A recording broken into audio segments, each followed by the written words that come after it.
and be ourselves outside the classroom walls. But when you look closer, a pattern starts to emerge. Come on, follow me.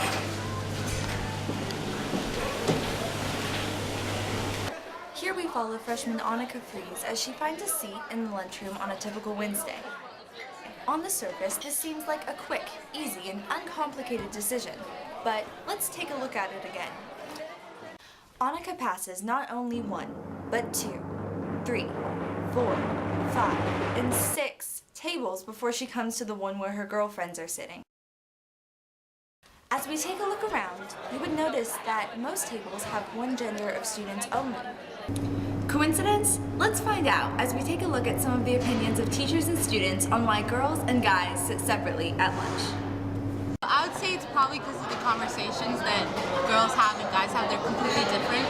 So sometimes they don't know how to relate to each other when they're talking about clothes or stuff. It's interesting to me because down here at the senior lounge, there's a mixture of boys and girls all the time. They seem to be sitting down and talking about the same thing and sharing a lot of their ideas.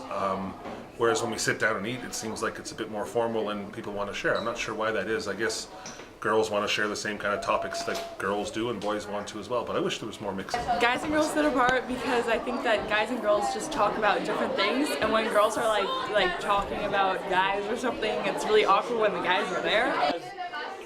I'll let my friend Sam continue. I think that's the case because, well, we have other interests right now, and for example, we are helping with homework while they are talking about. And honestly, if I sat there, they would be all over me, so it's better if I sit there.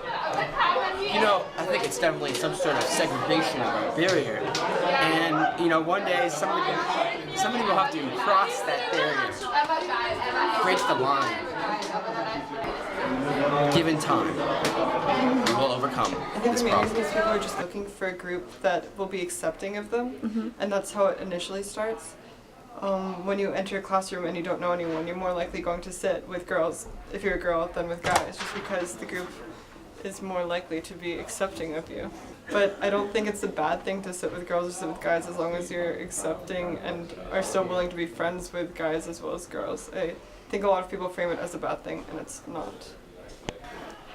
Well, I think that in middle school, guys and girls probably sat apart and it never really changed much when you got to high school. So it depends on your culture, what you're used to in your home country and what they do there and how you're raised. And I think that plays a big role in how people sit and with who they sit. The first thing that comes to mind is perhaps at lunch. It's more of a social occasion rather than during class.